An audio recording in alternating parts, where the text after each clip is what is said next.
আসসালামু আলাইকুম। আমি চাঁদনি চলে আসলাম নতুন একটা ভিডিও নিয়ে। আজকে আবার সকালবেলা নতুন একটা ভিডিও নিয়ে আসলাম।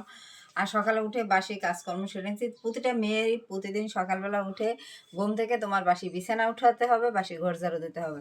তাই বাসি ঘর না ঝাড়ু দিয়ে আর কোনো কাজ করা যায় না, এটাই কথা। যেহেতু আমার হাতটা পোড়া, তাই আমার আস্তে আস্তেই কাজ করতে হয়, তাই অনেক টাইম লেগে গেছে। আর ফোসকাগুলো ফাটাই দিছি, তার জন্য মানে পানিগুলো বের হয়ে গেছে হাতের।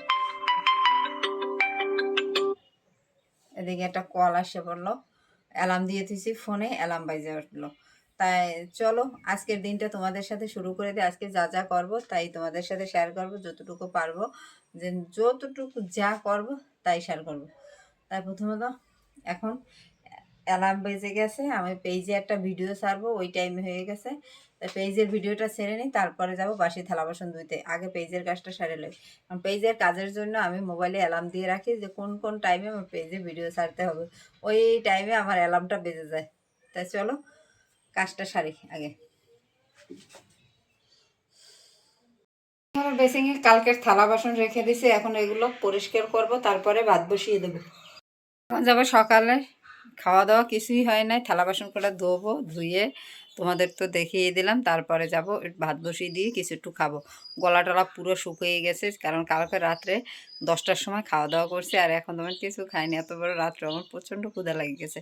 আর কালকে খুব তাড়াতাড়ি ঘুমিয়ে পড়ছে, এত তাড়াতাড়ি ঘুমাই না, আমার শরীর এত খারাপ লাগছে, এত পরিমাণ মাথা ব্যথা করছে।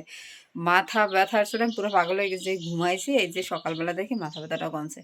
আর মাথা ব্যথা করলে খুব খারাপ লাগে, করার কিছু থাকে না, যে মাথা ব্যথা করলে কেউ এত খারাপ লাগে। আর দেখো আমার ফেজে কী পরিমাণ তিলা পড়ছে, দেখতে পাচ্ছ? তিলাগুলো স্পষ্ট তোমরা দেখতে পাবে, এপাশেও পড়ছে এপাশেও পড়ছে, অনেক তিলা পড়ছে পেজে। তিলার জন্য কোনো যদি তোমাদের সাথে মানে কোনো কিছু থাকে যে এটা দিলে কমে যাবে, আমাকে একটু জানাইও কমেন্ট করে। তাই যাই প্রথমত ও করা পরিষ্কার করেনি, হাঁপিয়ে গেছি ক্ষুধার চড়ে। দেখি এটাকে কি শাক বলে, কে কে বলতে পারবে এটা কি শাক? এটা হলো ভাদ্য শাক বলে, কে কি বলে আমি জানি না, কি নাম তাও জানি না।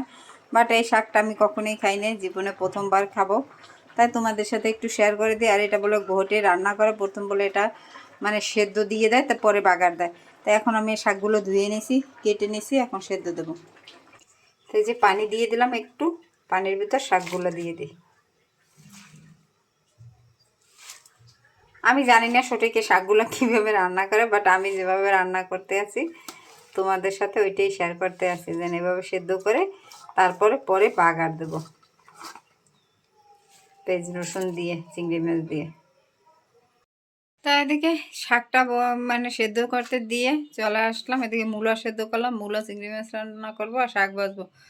কি হয়েছে জানি না, দাঁতের গোড়া হইতে কোনো সব তিতা কুইনাল হয়ে গেছে, ভাল লাগতেছে না, মন চাচ্ছে যেন চোখ বুঝে নিজে শুয়ে থাকি, যেন এত পরিমাণ মুখের ভিতরে তিতা লাগতে আছে।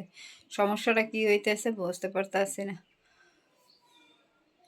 গোসল টোসল করবো না, শরীরের ভিতর জ্বর, গাও গরম গরম লাগতে আছে, জ্বর জ্বর লাগতে আছে। যেন একটু রান্নাটা শেষ করে একটু শুয়ে থাকতাম, যে রান্না শেষ করে শুয়ে থাকবো, আর লড়াচড়া করবো না। কারণ আমার শরীর খারাপ হয়ে গেলেই না আমার মনটাও খারাপ হয়ে যায় সাথে সাথে।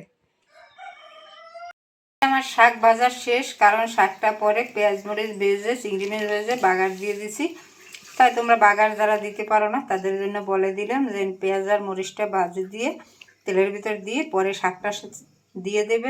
ওইটা শেয়ার করতে পারলাম না, কারণ হলো যে আমি এক বৌদি আসছিল, তার সাথে কথা বলছি, এই জন্য। এই যে শাক ভাজাটা ভাদ্য শাক আমি জীবনে প্রথমবার দিয়েছি, কালারটা অনেক সুন্দরই আসছে।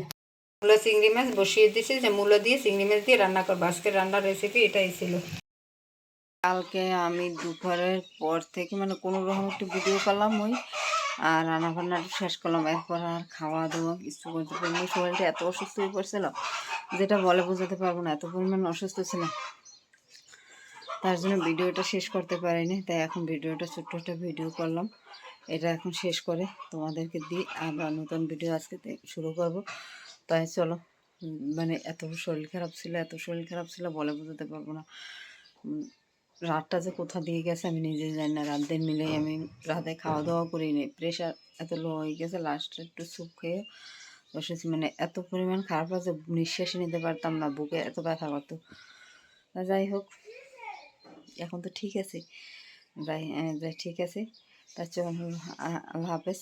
আজকের ভিডিওটা এখানে শেষ করে দিতে আসি, আর তারপর আবার নতুন ভিডিও নিয়ে আসছি। এই ভিডিওটা এডিটিং করে তোমাদেরকে দিয়ে নতুন ভিডিও নিয়ে আসবো। আল্লাহর মতো আজকে শরীরটা ভালো থাকে দেন, এটাই চাই যে শরীরটা যে ভালো থাকে। শরীর খারাপ হয়ে গেলে না খুব খারাপ লাগে। তো চলো এখন উঠলাম, ভিডিওটা এডিটিং করে তোমাদেরকে দিয়ে দিই। যদি ভিডিওটা ভালো লাগে কেউ চ্যানেলটাকে সাবস্ক্রাইব করে দেবে, লাইক করে দেবে, কমেন্ট করে দেবে, বেল বাটন অবশ্যই অন করে দেবে প্রতিদিনের নোটিফিকেশন পাওয়ার জন্য। আমি প্রতিদিন যা করি তাই তোমাদের সাথে শেয়ার করতে চেষ্টা করি।